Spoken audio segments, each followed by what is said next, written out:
কলকাতা শিয়ালদহে প্রতিবাদে উত্তাল, ভোট লুটের অভিযোগে তৃণমূলের মিছিল, প্রাচী সিনেমার হলের সামনে বিক্ষোভে তৃণমূল কংগ্রেস। তবে গণতন্ত্র রক্ষার দাবিতে সরব এবার তৃণমূল কংগ্রেস। অবশেষে পুলিশ প্রশাসনের হস্তক্ষেপে উঠে যায় বিক্ষোভ এবং বিক্ষোভ তুলতে গিয়ে পুলিশ প্রশাসনের সঙ্গে রীতিমতো ধস্তাধস্তি শুরু হয় তৃণমূল কর্মীদের সঙ্গে। উপস্থিত ছিলেন তৃণমূলের মুখপাত্র কুণাল ঘোষ সহ একাধিক নেতৃত্ববর্গরা। আর সেই ছবি উঠে এলো আমাদের ক্যামেরায়।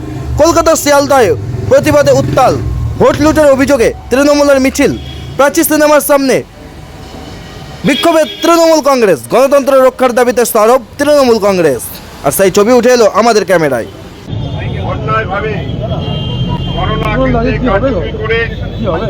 যে সরকারকে পর্যদস্ত করা হয়েছে, আজকে হকারদের পুনর্বাসন না দিয়ে অন্যায়ভাবে হকারদের রুটি রোজগার বন্ধ করে দেওয়া হচ্ছে, তারই প্রতিবাদে আজকে রাজপথে। আজকে শুধু শিয়ালদা অঞ্চলে নয়, আলিগঞ্জ এবং হাওড়াতেও আমাদের এই অভিযান চলছে। আমরা শুধু বলতে চাই, সরকার কিভাবে এসেছে, বাংলার জনগণ এবং বিভিন্ন এখানকার সাংবাদিকরা জানেন যে কিভাবে ঘটে এসেছে। সেখানে এসে গণতন্ত্রের গলা টিপে হত্যা করা হচ্ছে। হকারদের একটা নির্দিষ্ট আইন আছে, কেন্দ্রীয় সরকার সে আইন মোতাবেক চলে, রাজ্য সরকার সেই আইন মোতাবেক চলে। হকারদের নির্দিষ্টভাবে মহামান্য উচ্চ আদালত এবং সুপ্রিম কোর্টও একটা নির্দেশিকা দিয়ে দিয়েছে। সেখানে কাউকে না জানিয়ে হঠাৎ করে হকারদের তুলে দেওয়া হচ্ছে। এটা সম্পূর্ণ গণতন্ত্র বিরোধী। আমরা তার তীব্র প্রতিবাদ করছি।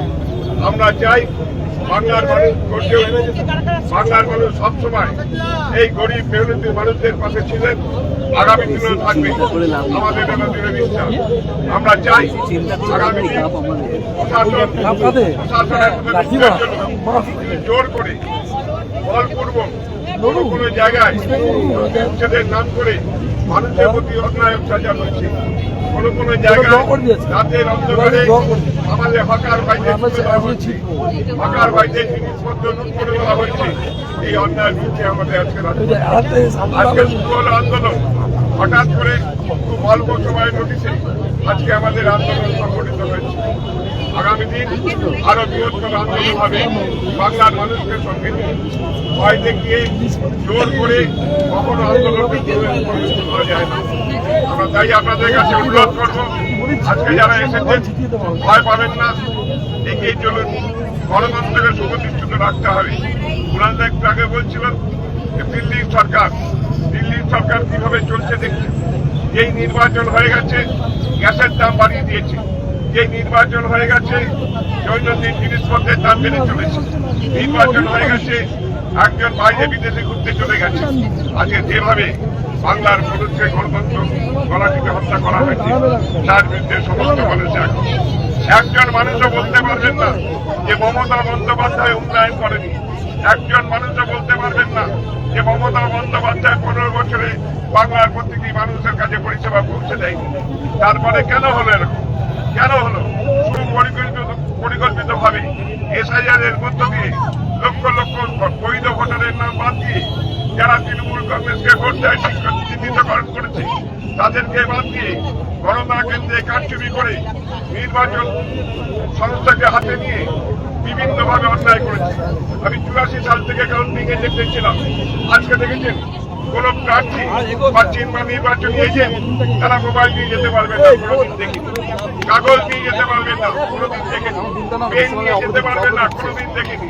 যাতে নির্বাচনে কারচুপি হলে যাতে সেই নির্ভর বাইরে না আসতে পারে, তার পরিকল্পিতভাবে আজকে নির্বাচনটাকে প্রশ্নে পরিণত করে দিয়েছে।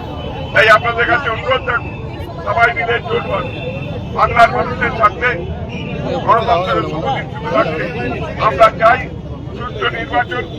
আমরা চাই সুষ্ঠুভাবে বাংলার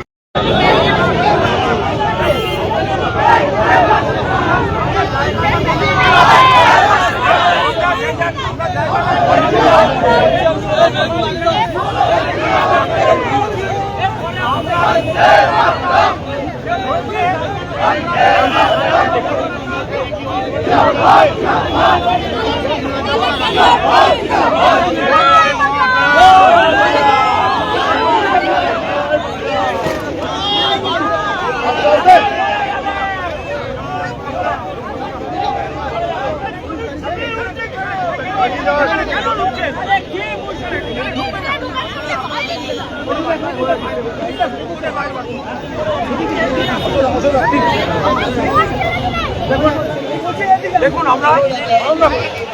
আমরা শুধু যে জায়গাটা উচ্ছেদ হয়েছে আমরা সেই জায়গাটা একটু দেখতে যেতে চাইছি। আমরা তো রাস্তায় বসে আমরা কোনো অশান্তিতে নেই।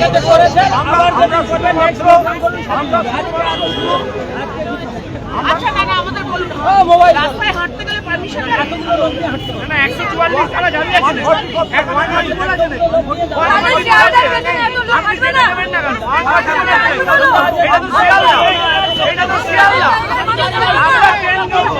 আমরা ট্রেন ধরবো এটা শিয়ালদা স্টেশনে যাচ্ছি আমরা 144 নেই 144 নেই 144 নেই আপনি 144 আছে কিনা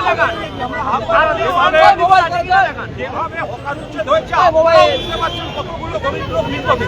আমরা সেই জায়গাটা একবার আমরা যাবো কি অবস্থায় আছে আমরা রেলকে তো কিছু সাজেশন দেব আমরা কোথায় কি সাজেশন দেবো সেইটা তো আমরা আমাদের টিম একবার দেখে নেবে যে কোথায় কি কি বিকল্প সাজেশন হতে পারে সেইটা একটু কাইন্ডলি কোঅপারেট করুন।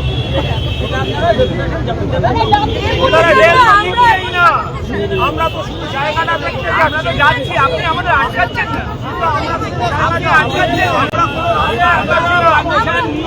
আমরা মিছিল করছি না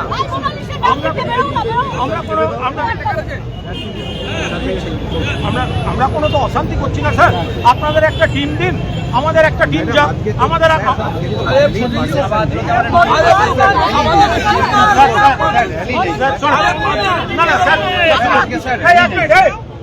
স্যার শুনুন